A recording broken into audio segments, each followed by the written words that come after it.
evening. Welcome to Business Buzz Talk Show. I'm your host, Nzomoyoa, and with me here today is a business person. He'll introduce himself and tell us what he deals in. Karibu sana.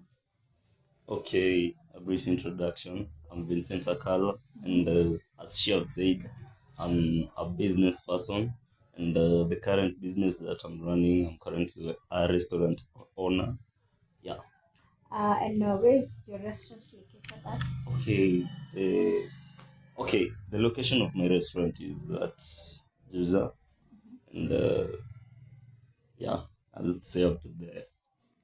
And so today on our show, we want to talk about the challenges faced by startups.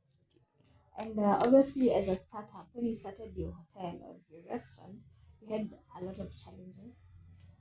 So, can you take us through the challenges you went through?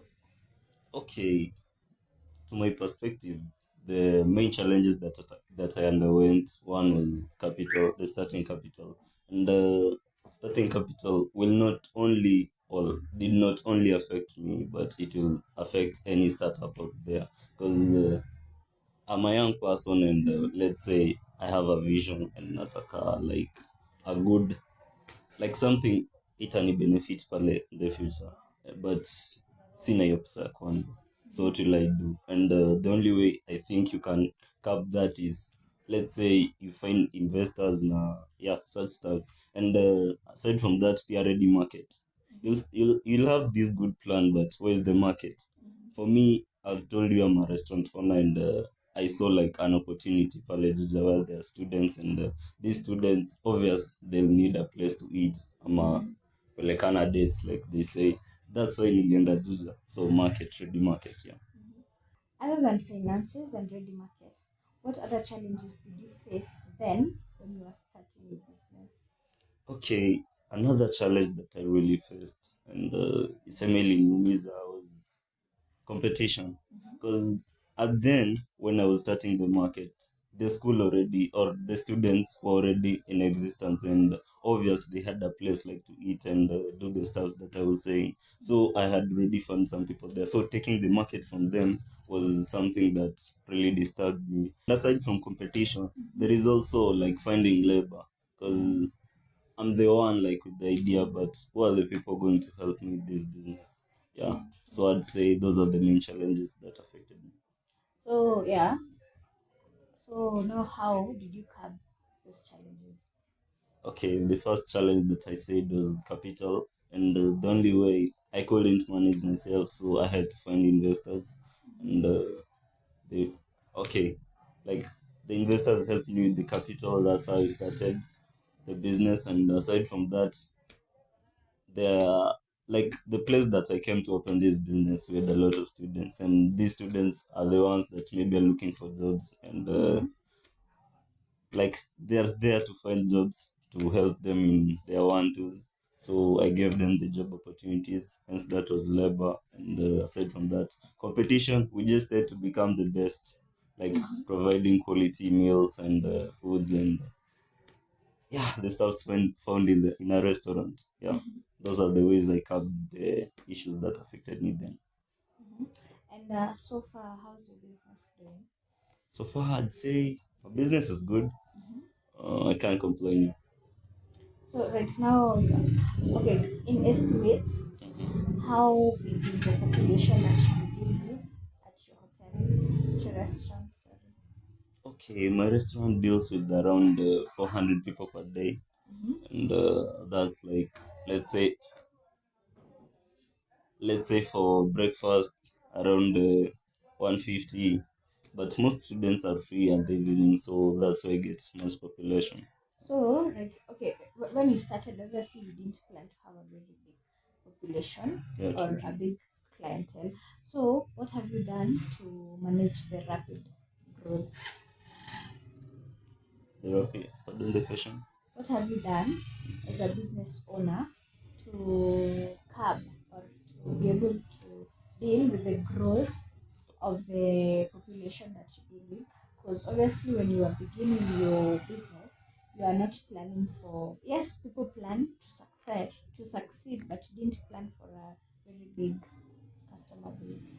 Okay, at first I started with my restaurant could hold a capacity of like 50 people, and it reached a time where people used to come and take. They call them takeaway. The students call them takeaway. So I saw that there was no need, because if there are this good number of people coming to take takeaways and go to eat at their houses, like it meant that there was also another huge number of students out there. Maybe they're feeling that we don't have enough space at my restaurant. So I had to buy like the land around me and extend my restaurant. And up to now, that's why I've told you I deal with like 500 people per day, 400 even. Yeah. And so you as a business owner, Yeah. can you say the takeaway clients Mhm. would give you more motivation to expand your business? Yeah, I'd say that, because if it's not for them, I'd have not noticed that my restaurant was small. Mhm. Or yeah, small in capacity. Yeah. So they really motivated me. Mhm. So what do you do different in your hotel that other hotels don't do? Okay, different. I've told you, you have quality meals. That's the first thing. And the second also about the labor.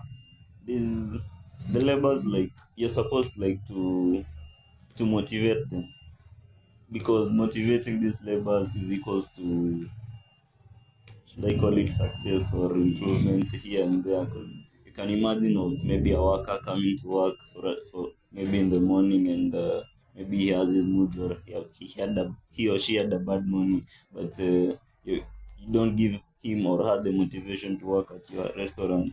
But if you give him or her the motivation, I think the moods will just come back, and they'll feel at home like being at your restaurant. Yeah.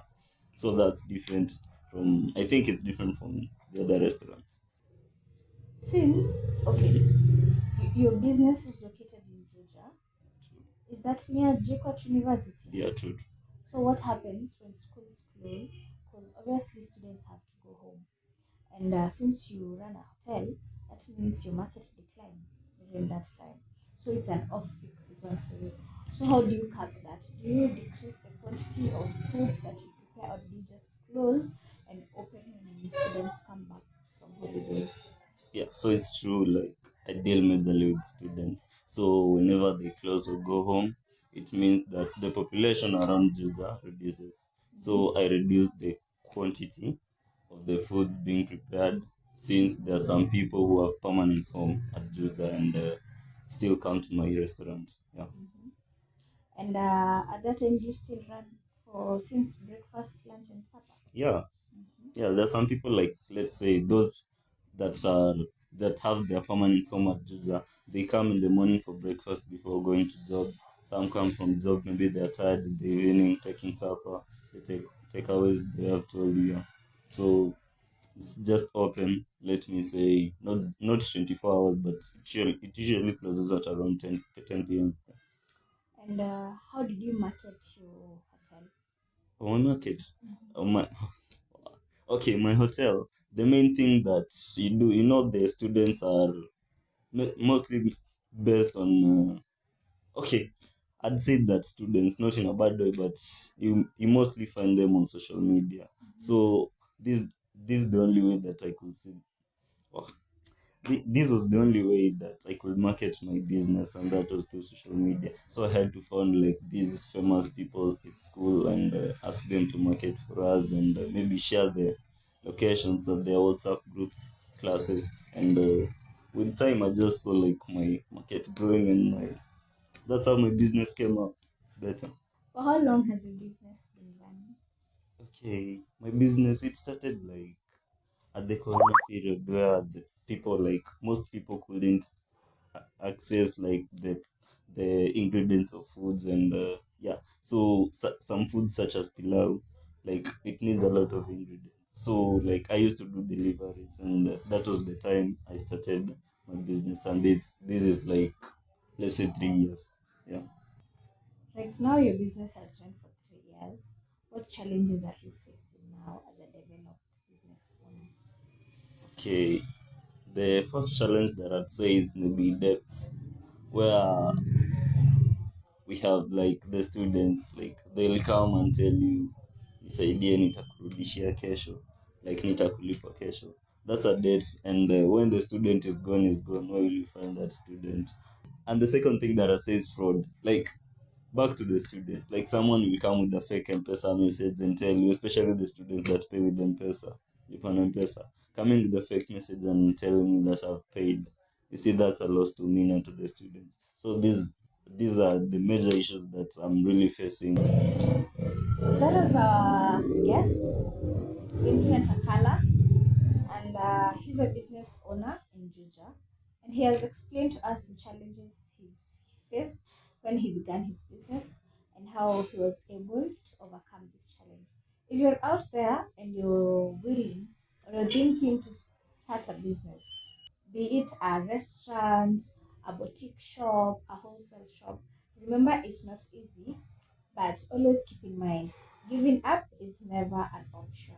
I was your host, Nzomo Ayoa. Till next time. Bye.